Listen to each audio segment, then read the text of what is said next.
Era el 18 de julio del año 1991. Logré un lugar en la primera fila, justo enfrente del Hospicio Cabañas, este lugar culturalmente importante en la ciudad de Guadalajara, donde yo nací. Eran como las 2 de la tarde y entonces empezaron a llegar a una de las calles laterales las limusinas, una tras otra. Se bajaba el mandatario, el presidente de cada una de estas 21 naciones de América y Europa a la cumbre iberoamericana de presidentes. Y pude ver cara a cara a cada uno de esos hombres ahí bajarse, saludarnos. Yo estaba en la primera fila ahí donde estaba toda la gente y luego ya se metían ahí al edificio. Cuando estaba yo con toda esa gente, pues curioso, ¿no? Yo tenía 18 años, ahí pueden hacer sus cálculos. Y pues conocí no solo al presidente de mi país, que en ese tiempo era Carlos Salinas de Gortari, sino los presidentes de todos los países que en ese tiempo estaban participando de la cumbre.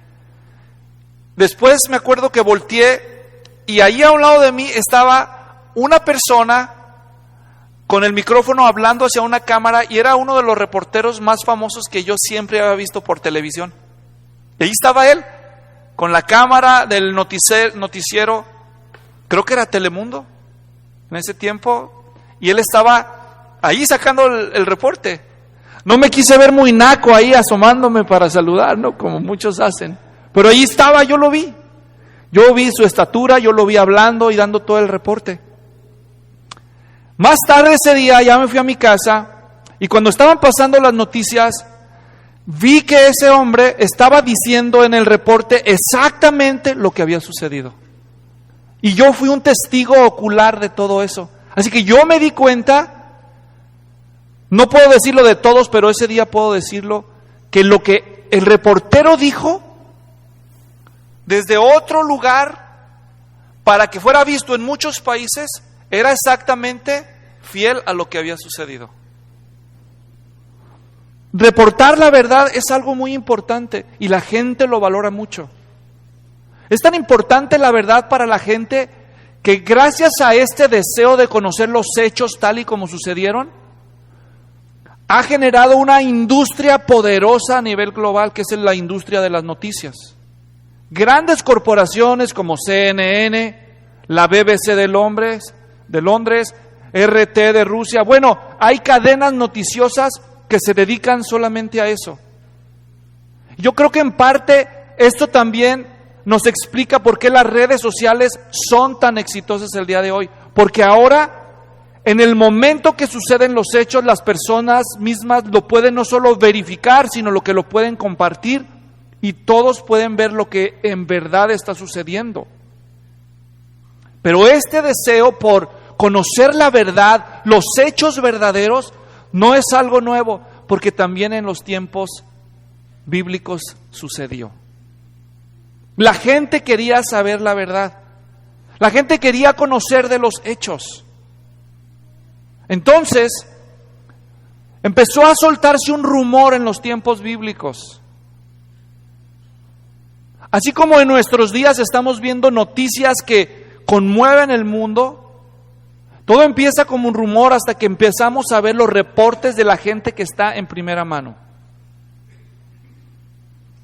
Ahora, en los tiempos bíblicos empezó a haber un rumor que había un hombre de la región de Judea, allá lejos, que hacía muchos milagros, que sanaba a los enfermos, incluso que levantó a los muertos.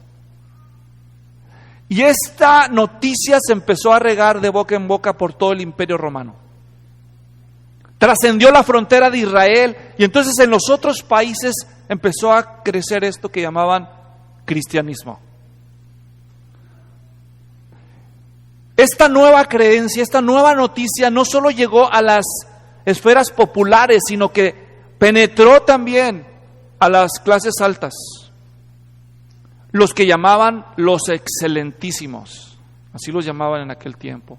Era la clase política, la clase adinerada del Imperio Romano. Uno de ellos, que tenía el poder para financiar una investigación de los hechos, no se conformó con oír el testimonio de la gente que él conocía. Él, que podía asegurarse de que los rumores eran ciertos o falsos, entonces él eligió acercarse a una persona que sabía hacer una investigación profesional para pedirle que verificara si todo lo que decían acerca de Jesús era verdadero. Así que así comenzó el patrocinio de una empresa, de un reportero profesional de su tiempo.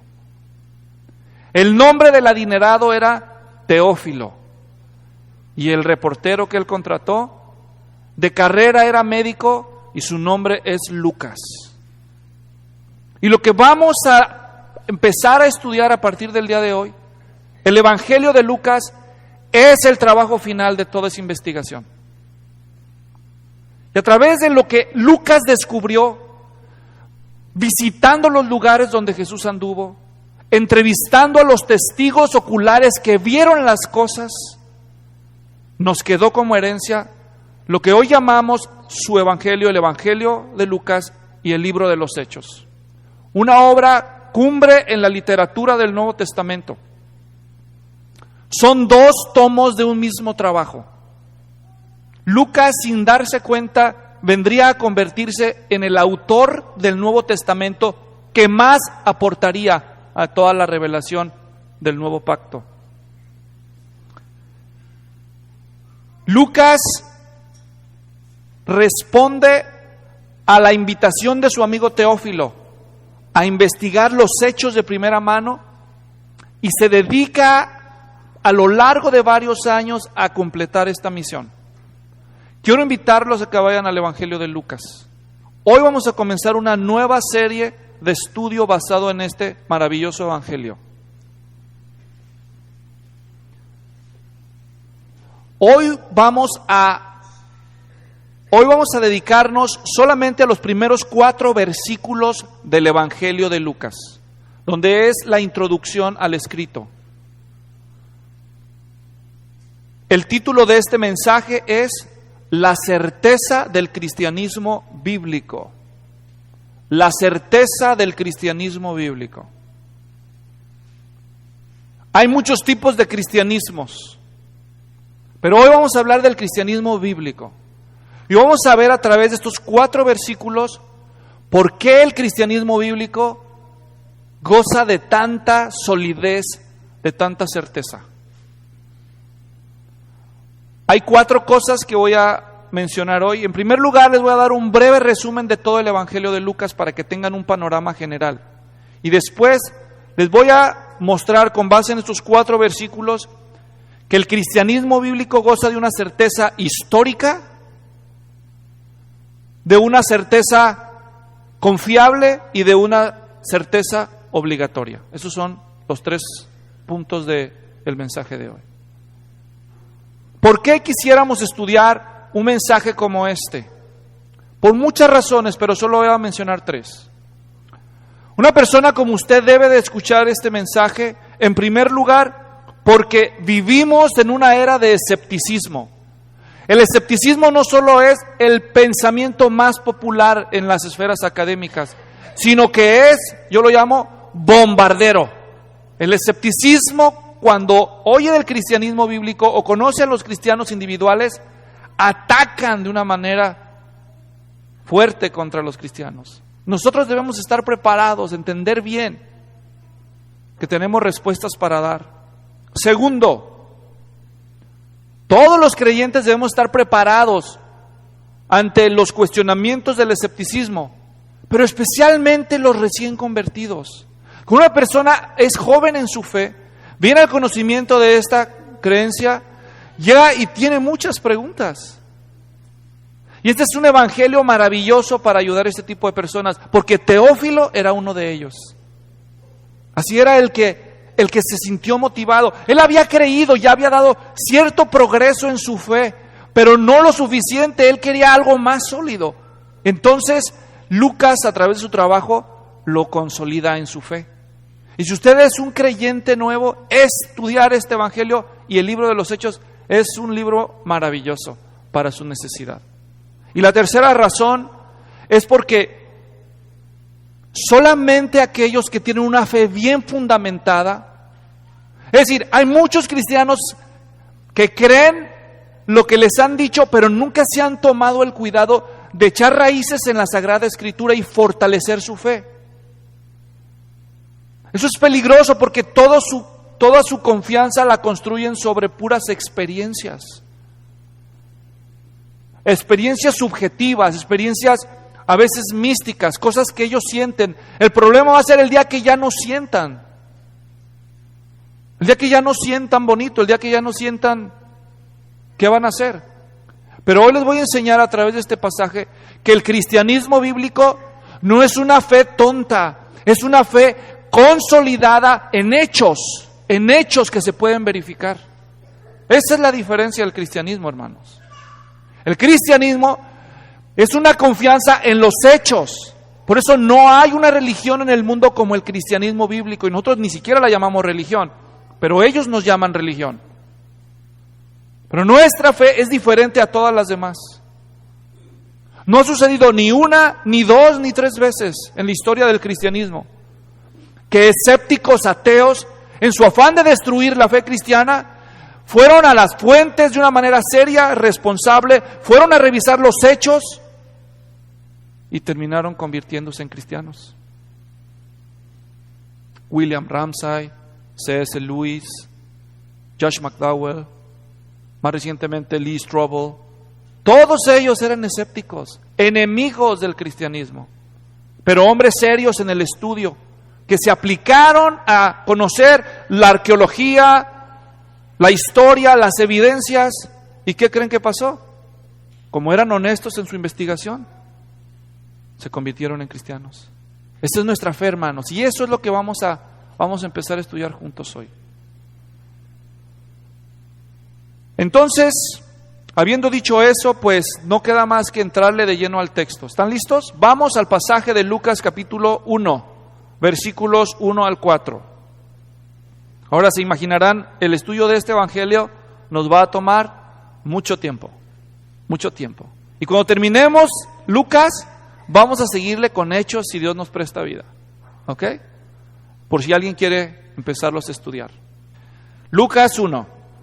Por cuanto muchos han tratado de compilar una historia de las cosas que entre nosotros son muy ciertas, tal como nos las han transmitido los que desde el principio fueron testigos oculares y ministros de la palabra, también a mí me ha parecido conveniente, después de haberlo investigado todo con diligencia desde el principio, escribírtelas ordenadamente, excelentísimo Teófilo, para que sepas la verdad precisa acerca de las cosas que te han sido enseñadas. Ahora voy a leer Hechos capítulo 1, versículo 1. Dice ahí: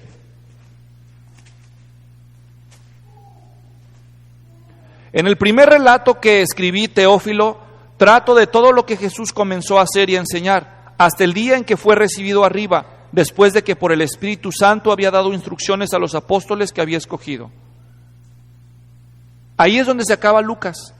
Cuando Cristo resucita, asciende al cielo y les dice que esperen el Espíritu Santo. Y ahí es donde comienza Hechos. Con la ascensión de Cristo al cielo y la llegada del Espíritu Santo. Entonces, Lucas y Hechos son dos tomos de la misma historia. ¿Está claro? Hoy comenzamos a ver el reporte de Lucas. ¿Quién fue Lucas? ¿Y cómo organizó su evangelio? Lucas fue un hombre griego. En Colosenses Pablo lo llama el médico amado. De carrera, de profesión era médico. Estaba acostumbrado a los hechos, a estudiar los hechos, a ir al grano. Era un hombre instruido. Los eruditos del Nuevo Testamento dicen que el griego que usa Lucas es el más sofisticado y elegante de todo el Nuevo Testamento. La forma en que Lucas comienza su evangelio es la forma en que los académicos de su tiempo empezaron sus obras. Hay registros de filósofos antiguos y los más intelectuales que escribieron, empezaban sus escritos de la misma forma que Lucas escribió el suyo. explicando sus razones, el tipo de fuentes que usaron y los destinatarios. Este es el único evangelio que empieza así de los 4 que tenemos. Lucas no era judío, Lucas era gentil. Teófilo no era judío, era gentil. Y ellos se dan a la tarea de conocer la verdad. Lucas visitó los lugares donde sucedieron los eventos y en algún momento se integró al equipo misionero del apóstol Pablo, y a partir de Hechos capítulo 16 vemos que el narrador deja de usar la tercera persona y empieza a usar la primera persona. Es decir, a partir de Hechos 16, Lucas el narrador empieza a decir ellos fueron y empieza a decir entonces fuimos. Él estuvo ahí junto con los apóstoles, los conoció de primera mano. El libro de los Hechos termina en el capítulo 28 cuando Pablo es arrestado en Roma en su primer encarcelamiento, que sucedió a principios de la década de los 60. Poco tiempo después sucede la persecución de Nerón en Roma. Sabemos que Lucas debió haberse escrito antes de esa fecha si no lo hubiera mencionado. Lucas, el Evangelio, tiene 24 capítulos, 1151 versículos. Fue escrito entre el año 60 y 62. Lucas ya era un fiel discípulo de Jesucristo. Él era un creyente. Y él es muy probable incluso que hubiera sido convertido bajo el ministerio del apóstol Pablo. Lo que sí es seguro es que Pablo lo discipuló. Y fue compañero en la misión con él. Lucas solo aportó más de la cuarta parte de todo el Nuevo Testamento. Y él presenta a Jesús como el Hijo del Hombre, como el hombre perfecto. El versículo clave, acuérdense que cuando se escribió el Nuevo Testamento no traía divisiones en capítulos y versículos. Esas fueron agregadas muchos años después. En el año 1222 la Biblia fue dividida en capítulos por Stephen Langton, y en el año 1556 más o menos fue dividida en versículos. Quiere decir que no había tal cosa como el versículo clave. Eso lo decimos nosotros a la luz del estudio de todo un libro, un versículo que resume la idea general del libro. Y si hubiera uno así, sería Lucas 19:10, al final del relato de Zaqueo, para los que lo conocen, cuando el Señor Jesús dice, porque el Hijo del Hombre vino para buscar y salvar lo que se había perdido. El escrito está organizado en 4 grandes partes. La primera podríamos llamarla la preparación del Hijo del Hombre, o la preparación del ministerio del Hijo del Hombre, capítulos 1 al 4. Desde la llegada de Juan el Bautista hasta el bautismo del Señor Jesús. Luego, a partir del capítulo 5, en realidad unos versículos antes de que empiece el 5, desde el 5 hasta el 9, tenemos el ministerio del Hijo del Hombre en Galilea, que es la zona norte. Ahí se concentró la mayor parte del ministerio del Señor Jesús. Y aunque hizo viajes hacia el sur, Judea, la mayor parte de su ministerio al principio se concentró en el norte. Los primeros capítulos se dedican a describir eso de una manera más o menos cronológica. Luego, a partir del final del capítulo 9, del capítulo 10 hasta el final del 19, es el ministerio que el Señor Jesús hace en su viaje desde Galilea, al norte, hacia el sur, Judea. Ese viaje es el viaje que hizo Cristo rumbo a la cruz. Ya fue unas semanas antes de su muerte, y todos esos capítulos, todo lo que dicen desde el capítulo 10 hasta el 19, sucede de camino a Judea. Finalmente, del capítulo 20 hasta el final, al 24, es el ministerio del Señor Jesús, sus últimos días en la ciudad de Jerusalén, incluyendo ahí su muerte, su resurrección, su ascensión. ¿Está claro? La Semana Santa que llamamos nosotros, la última semana de su vida, las enseñanzas que dio antes de su arresto, de su pasión, de su muerte, de su resurrección y de su ascensión. Todo eso en los últimos 4 capítulos de Lucas. El Evangelio de Lucas se diferencia de los otros en muchos aspectos. El 40% de lo que dice Lucas no aparece en ningún otro lado del Nuevo Testamento. Es material único.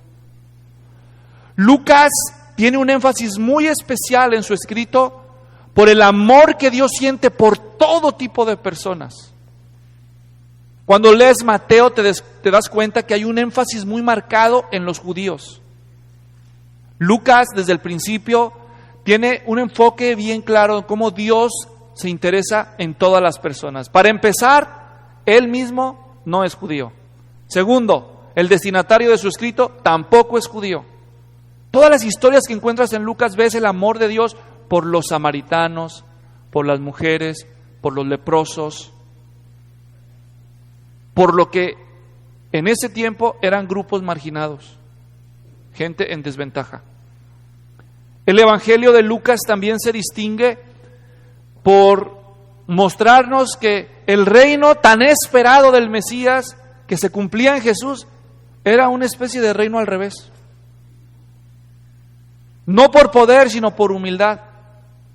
No por la fuerza militar, sino por el servicio y la entrega y el sacrificio.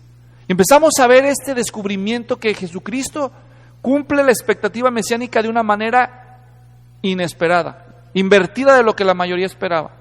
El Evangelio de Lucas, como ningún otro evangelio, pone un énfasis marcado en el ministerio del Espíritu Santo y en la oración. Y mucho más se puede decir del Evangelio de Lucas, pero vamos a quedarnos con eso solamente para darnos un brochazo de lo que ese evangelio lo distingue. Así que ya que hemos establecido un marco general de este evangelio, vamos a ir al texto ahora sí a analizarlo de una manera más profunda. Y vamos a empezar a hablar acerca de la certeza del cristianismo bíblico. ¿De qué vamos a hablar hoy? La certeza del cristianismo bíblico. ¿Ok? Y esa palabra certeza, ¿de dónde la sacó, pastor? La saqué del texto, ahí en el versículo 4, en la Biblia de las Américas, que dice, para que sepas la verdad. La palabra verdad en griego, aletheia, no es la palabra que se usa aquí en griego. La palabra que se usa aquí es la palabra certeza. Y hay otras versiones de la Biblia. Si usted leyera este versículo, Lucas 1:4, en casi cualquier versión en inglés, se daría cuenta que así dice. Y en algunas versiones en español dice las cosas ciertísimas. ¿Entienden? ¿Qué estoy tratando de decir con esto?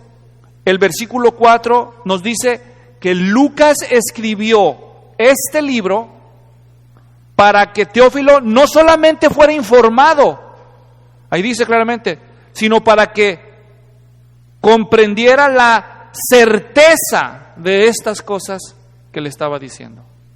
Es decir, que el propósito de Lucas al escribir su libro no era informar a Teófilo, era darle certeza a su fe. ¿Entienden? Dios no solo quiere entretenernos con sus historias, Dios no solo quiere informarnos, Dios quiere confrontarnos a creer. ¿Me doy a entender? Pero antes de llegar a ese punto, vamos a decir, número 1, el versículo 1, la certeza del cristianismo es una certeza histórica, en primer lugar. ¿Por qué histórica? Observe cómo lo dice, vuelvo a leer. Por cuanto muchos han tratado de compilar una historia, una narración, así también se puede traducir esa palabra, de las cosas que entre nosotros son muy ciertas, entonces vamos a ir entendiendo las frases que está diciendo ahí. Lucas está diciendo en este versículo que para el día en que él hizo su trabajo ya había otros reportes escritos de la vida de Jesús. ¿Captan el punto? Él no los está criticando, no los está cuestionando, no los está desmintiendo, simplemente él dice, yo creí necesario también hacer mi parte, hacer mi aporte. Hay debate si Lucas consultó a Marcos o no a la hora de hacer su evangelio. Sea como sea, ya había reportes de los evangelios de la vida de Jesús circulando en los tiempos en que Lucas escribió su material. Y no solo los evangelios que están en nuestras Biblias. También empezó a circular en aquel tiempo una serie de documentos que no fueron reconocidos como canónicos, como inspirados por Dios. Lo que se les llama hoy en día evangelios apócrifos. Es decir, de origen oscuro. No están en la Biblia, pero existieron.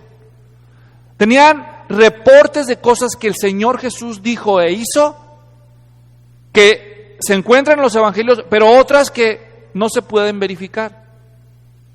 Pero lo que estamos tratando de decir es que ya había otros reporteros dando la noticia por escrito. ¿Captan? Lo sorprendente es que cuando tú te pones a investigar la historia, te das cuenta que Lucas no solamente es uno de muchos que reportaron acerca de la vida y de la obra de Jesucristo. Escuchen bien lo que les voy a decir, cristianos. Escuchen esto. Es fácil criticar los evangelios cuando los incrédulos dicen, sí, pues los cristianos inventaron sus cuentos, inventaron sus historias. Ese Jesús ni ha de haber existido. Esos milagros los inventaron. El problema es cómo hacen los escépticos cuando investigan la historia y descubren que hay cantidad de escritos de personas que no fueron creyentes, incluso algunos de estos fueron enemigos del cristianismo, que dejaron escritos mencionando que Jesús sí existió. ¿Cómo le hacen ahí? Les voy a dar un resumen de algunos de ellos. ¿Están listos? Por ejemplo, entre ellos tenemos todavía hasta el día de hoy documentos de Flavio Josefo, que vivió a finales del primer siglo, no fue cristiano. De Tácito, historiador romano. De Marabar Serapión, otro hebreo que no fue cristiano. De Suetonio, que era enemigo de los cristianos. De Plinio el joven, de Luciano de Samosata, de Talus, de Celso, y hasta en el Talmud judío, que es un comentario anticristiano, mencionan todos ellos a Cristo los cristianos. Entonces, ¿no existió? ¿Por qué tomarse la molestia? Es imposible, históricamente hablando, negar que Jesús existió, por cualquier persona que se considere seria. Hoy en día todavía hay gente que dice, no, pues ese ni existió, quién sabe si existió.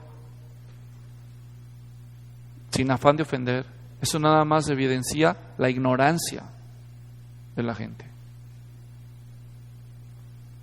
Y ustedes pueden volver a escuchar este mensaje y hacer sus propias investigaciones para verificar que estas personas no cristianas escribieron y mencionaron a Jesús, que existió.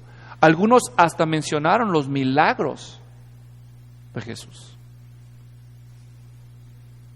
Entonces, quiero que ustedes entiendan cómo es que los científicos verifican la verdad, porque esto les va a dar a ustedes una mejor comprensión de cómo nosotros los cristianos debemos defender nuestra fe.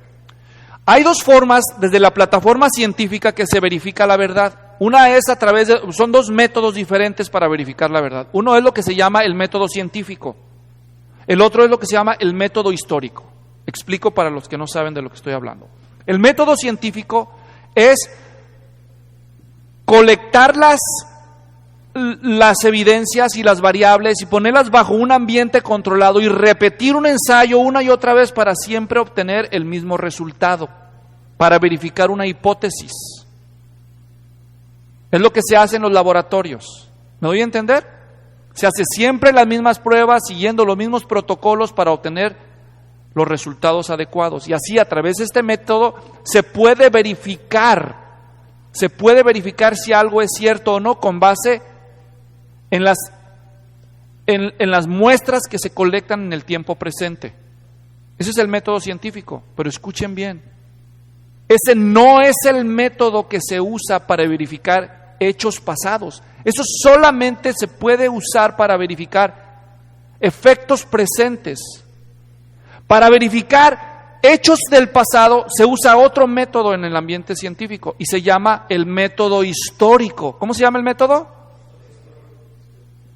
Hoy en día tú puedes verificar si una persona está enferma haciéndole una prueba que cumple con los requerimientos de la investigación. Pero tú no puedes verificar si una persona está enferma si la persona murió hace 2000 años. ¿Me doy a entender? Para verificar hechos de la historia se usa un método diferente y es lo que llamamos el método histórico. ¿Y qué es el método histórico? El método histórico no es otra cosa que ir y colectar las evidencias, ya sea arqueológicas o documentarias, cotejarlas y luego usar la lógica para tratar de armar un evento que hace sentido a la luz de las evidencias. ¿Me doy a entender? Se colectan las evidencias arqueológicas y documentarias, los reportes de los testigos oculares que estuvieron allí, y después con eso se completa una historia, un reporte, y entonces vemos si coincide con lo que las evidencias demuestran y con la lógica. ¿Está claro? Este es el método que se usa para todas las ciencias sociales que estudian el pasado y también para el cristianismo, el método histórico. Es algo más o menos parecido a lo que ustedes ven en los programas de cortes, de juicios, ahí. ¿Qué hacen ellos? Bueno, están revisando si algo que ya sucedió en el pasado, a la luz de las evidencias y de los testigos, puede demostrar una verdad. ¿Está claro? Así es como se puede verificar. Entonces, ¿cómo se puede verificar si el cristianismo es verdadero o no? Con el mismo método. Con el mismo método. Si la Biblia dice que los israelitas llegaron a cierto lugar y allí había un sitio que se llamaba Jericó y se cayeron los muros, entonces, si queremos verificar si eso es cierto, ¿qué podríamos hacer? Pues ir a ese lugar, ¿verdad? Y excavar ahí. Y si encontramos como pedazos de muro, pues entonces, ¿verdad? Ese ha sido el trabajo de los últimos 6 siglos. Los escépticos, ¿qué han hecho? Toda la ciencia de la arqueología bíblica ha comprobado que los relatos bíblicos son arqueológicamente exactos. Bueno, esto nada más para que se den una idea. Cristianos, Lucas 1:1 dice: por cuanto muchos han tratado de compilar una historia de las cosas que entre nosotros son muy ciertas. Escuchen bien lo que está diciendo Lucas. Era una tontería decir algo como eso si alguien podía desmentirte. Dicho en otras palabras, cuando Lucas escribió estas palabras, todavía vivían muchas personas que vieron a Jesús con sus propios ojos. Creyentes y no creyentes. De modo que si Lucas hubiera inventado un cuento, hubiera sido muy fácil desmentirlo. ¿Captan el punto? Muy fácil. Es como si alguien llegara aquí y le dijera: no, pues yo conocí al pastor Luis. Ah, ¿sí? Sí, un hombre muy guapo, muy apuesto, habla muchos idiomas. Y ustedes se rían y dicen: este cuate no conoce nada, ¿verdad? Si lo conociera, pues no diría eso. Entonces, cuando tú conoces la verdad, aunque venga otro y te cuente una versión diferente, pues no te puede convencer tan fácil, ¿correcto? Aquí está Lucas escribiendo cuando los testigos todavía viven.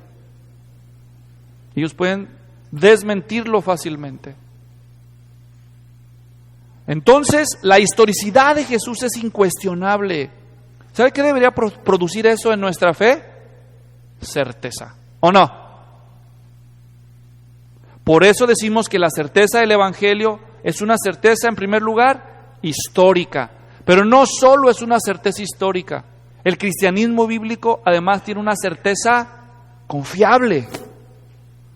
Miren cómo dice el versículo 2 y el 3. Dice: tal como nos las han transmitido los que desde el principio fueron, ¿qué fueron? 2 cosas. Número 1, testigos oculares. Número 2, ministros de la palabra. ¿Observan eso? Y luego el 3 dice, también a mí me ha parecido conveniente, después de haberlo investigado todo con diligencia, desde el principio, escribírtelas ordenadamente, oh excelentísimo Teófilo. En primer lugar, la certeza del cristianismo bíblico es una certeza confiable porque sus fuentes fueron testigos oculares. Lucas no fue con la comadre que le dijo el compadre, que le dijo la vecina, que lo leyó en la alarma y que la copió de un text message. ¿Entiende? Cuando Lucas iba y investigaba la verdad y encontraba esto, que esta persona decía de Jesús algo porque le dijeron, la tachaba de la lista y decía, no, esta no me sirve. Iba con otra. Entonces él empieza a oír la historia y dice, bueno, ¿para qué andamos por las ramas? Vámonos a la raíz. ¿Quién fue la madre de Jesús? ¿Quién? ¿Y con quién fue? Entonces él sabía dónde ir. ¿Entienden? Eso es lo que Lucas hizo. Ahí lo dice él claramente. Teófilo, cumplí la misión que me encargaste. Fui en primer lugar, mis fuentes no fue Twitter, no fue el periódico. Yo fui y hablé con la gente que lo vio, que lo tocó, que lo escuchó, que estuvo ahí, los que comieron el pan aquel que multiplicó. A esos investigué. La fuente de Lucas fueron testigos oculares. Segundo, fueron testigos fieles. ¿Sabes que tú puedes hablar con alguien que estuvo ahí, pero puede inventarle todavía o no? ¿Verdad que sí?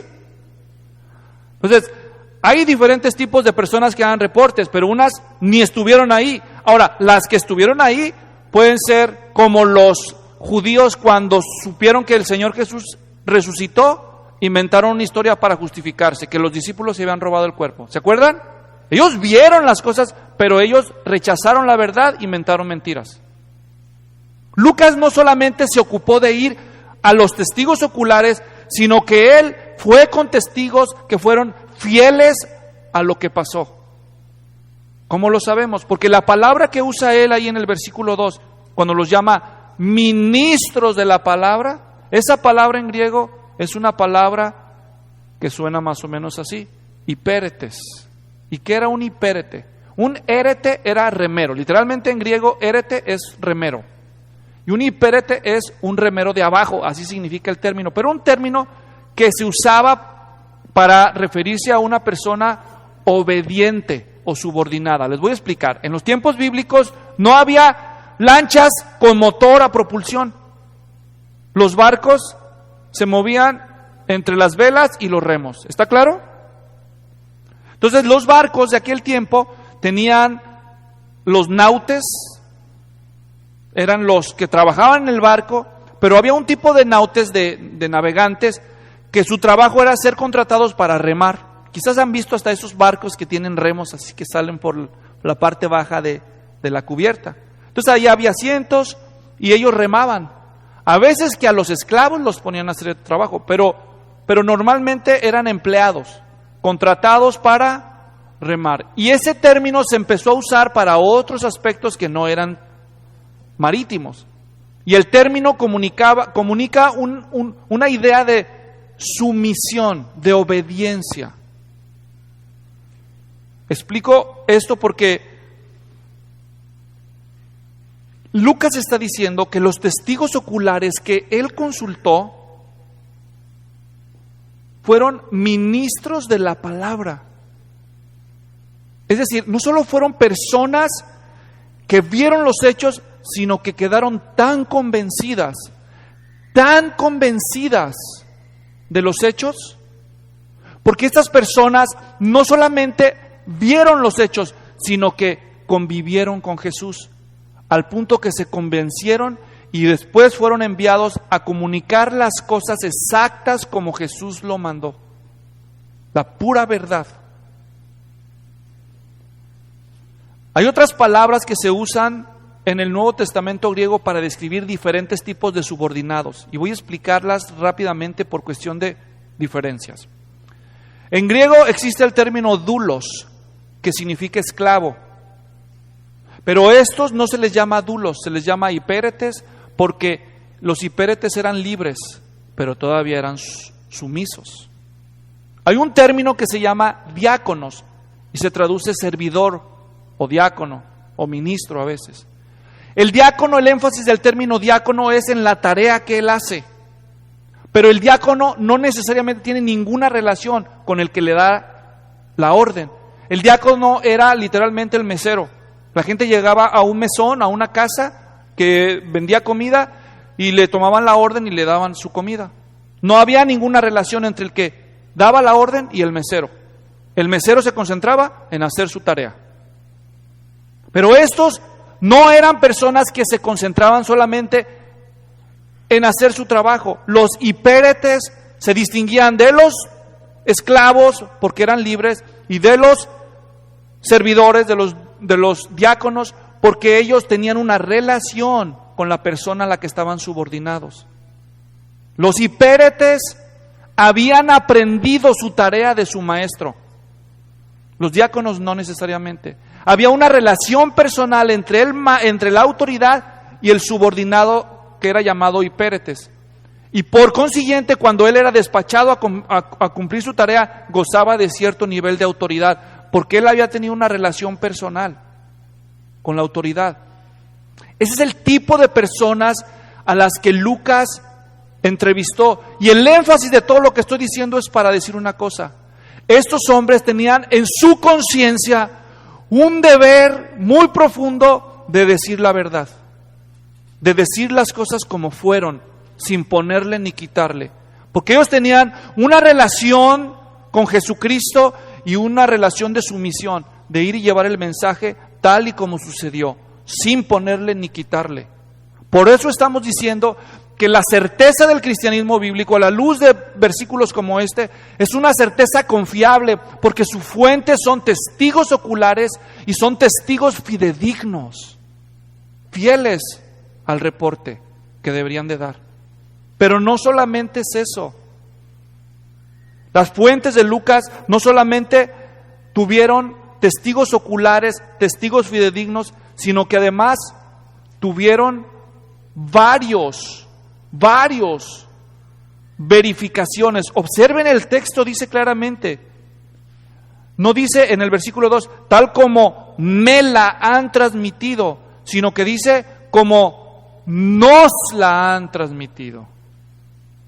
O dicho de otra manera, lo mismo, tal y como la transmitieron a nosotros. ¿Qué está diciendo Lucas? Que en su trabajo él no estaba solo, que hubo otros que le ayudaban.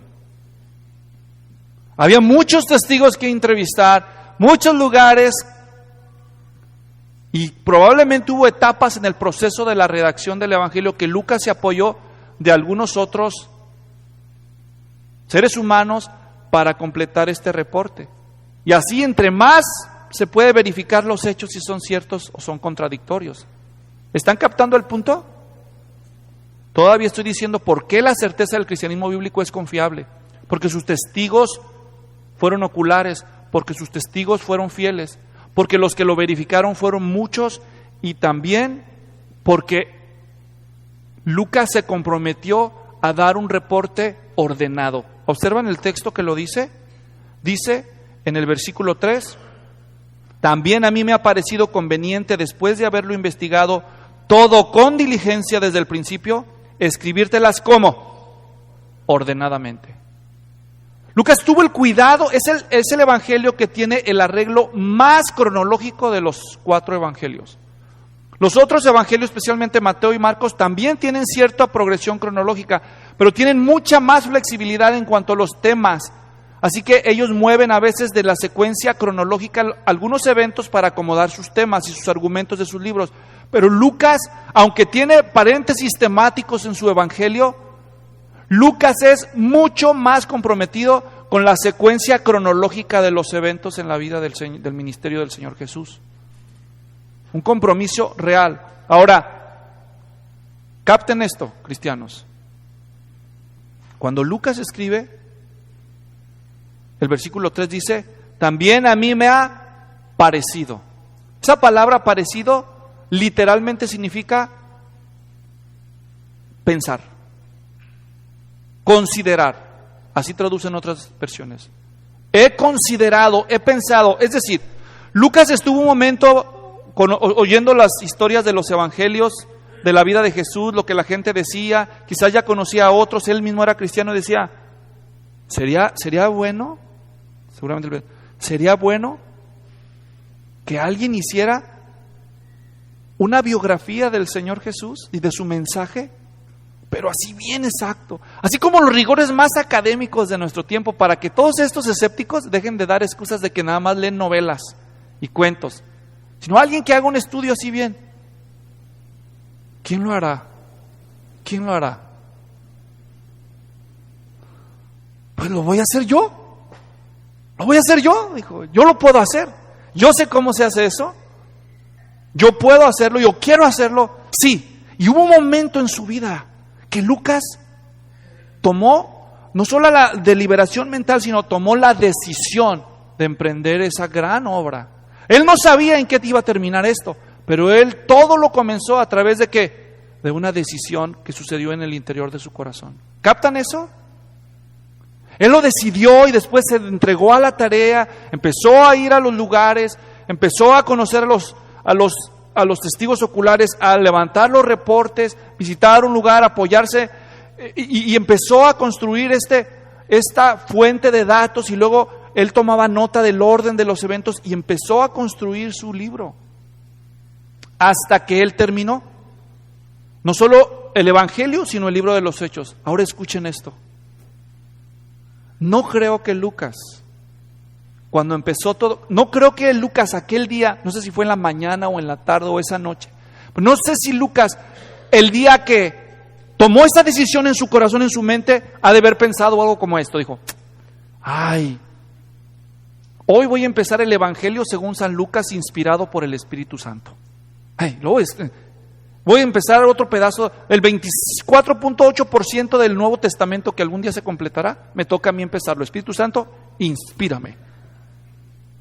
Obviamente no funcionó así. Él no sabía que su arduo trabajo, sus capacidades intelectuales, su formación, la decisión que tomó en su corazón, Dios lo iba a usar para producir un escrito inspirado por él. ¿Verdad que no sabía? Pero así sucedió. Y quiero decir esto porque así es como muchas veces Dios trabaja en el mundo.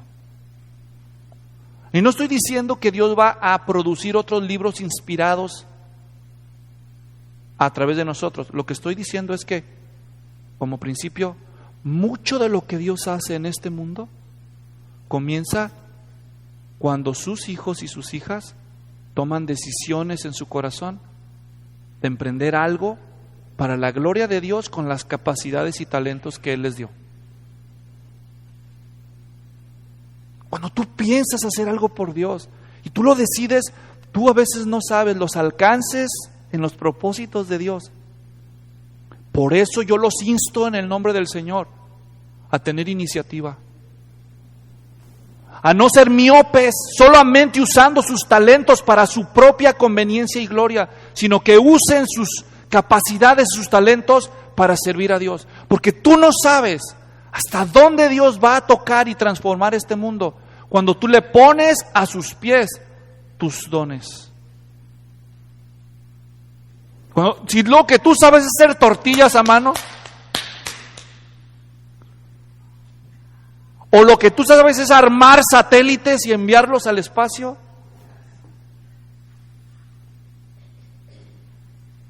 cada quien es único y a cada quien se le ha dado una historia y una experiencia. Pero el mundo no va a cambiar hasta que cada cristiano tome decisiones y empiece a servir a Dios. Él es el que va a decir los alcances de nuestros ministerios o no. Pero les garantizo algo, no va a pasar nada mientras sigan sentados en esas sillas sin hacer algo por el Señor. Y no van a hacer nada por el Señor hasta que no lo decidan en su corazón. Pueden seguir culpando al mundo, las circunstancias, la pobreza, por las cuales no sirven al Señor haciendo algo, o simplemente, siguiendo el ejemplo de Lucas, pueden decir, yo siento en mi corazón hacer algo para el Señor, y lo voy a hacer. Y entonces, quizás es cuando Dios va a mostrarte quién es el Teófilo que lo va a financiar. Pero mientras no quieras, no va a pasar nada. Dios va a levantar a otro Lucas allá. La certeza del cristianismo es una certeza histórica, una certeza confiable y por último es una certeza obligatoria. Como les decía al principio, el versículo 4 dice, para que sepas. Y el verbo griego ahí, saber, no nada más es ginosco, es epiginosco, es el verbo que sepas bien, que comprendas bien. El cristianismo se tiene que comprender bien. Señoras y señores, bien, entiendan bien los hechos, comprendan bien. ¿Quién es Jesús? ¿Qué hizo Jesús? ¿Y cuál fue su mensaje? Entiéndalo bien, pero no se quede con la información. Cuando usted comprenda bien, y tiene que dedicar tiempo para comprender bien los hechos, pero no es solamente para informarnos, es para convencernos. Versículo 4. Para que sepas bien la certeza, porque ya les expliqué ahí la palabra verdad se debe entender en el sentido de certeza. Para que comprendas bien la certeza de las cosas que te han sido enseñadas. Mira, Teófilo, lo que te dijeron, tú ya sabes de eso, pero ahora ya lo comprobamos que es cierto. Al principio creíamos que era cierto, ahora lo sabemos. ¿Captan la diferencia? Al principio creíamos, ahora lo sabemos. Al principio creíamos que Jesús nació en Belén, ahora lo sé, yo estuve ahí, puse mis pies allí, conocí el lugar donde nació. Pensábamos, creíamos que nació de una virgen, ya hablé con la doña. Ahora lo sabemos. Ahora, ¿cuál es tu excusa, Teófilo? ¿Cuál es tu excusa para no creer? La certeza del cristianismo bíblico no solo es una certeza histórica y una certeza confiable, es una certeza obligatoria. Cuando sabes los hechos, ahora estás obligado a creer. Y no creer es un pecado más serio para Dios, porque ahora estás negando la verdad. Antes la suponía, ahora lo sabes, ahora ¿cuál es la excusa? No hay excusa. Así que cristianos, infórmense. Si todavía tienen dudas, infórmense.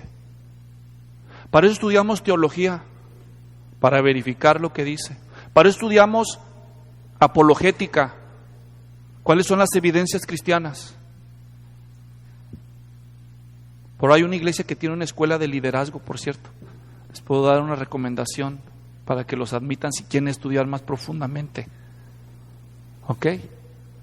Es aquí cerca, los sábados. ¿Ok? Infórmense de su fe. Infórmense. Porque así como Lucas fue y se informó y se verificó, él fue el medio para ayudarle a la fe a Teófilo.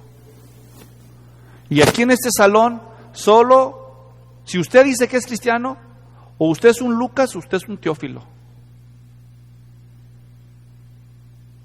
Es decir, uno que ya verificó la verdad y otro que necesita ayuda para estar más cierto, más seguro en la certeza.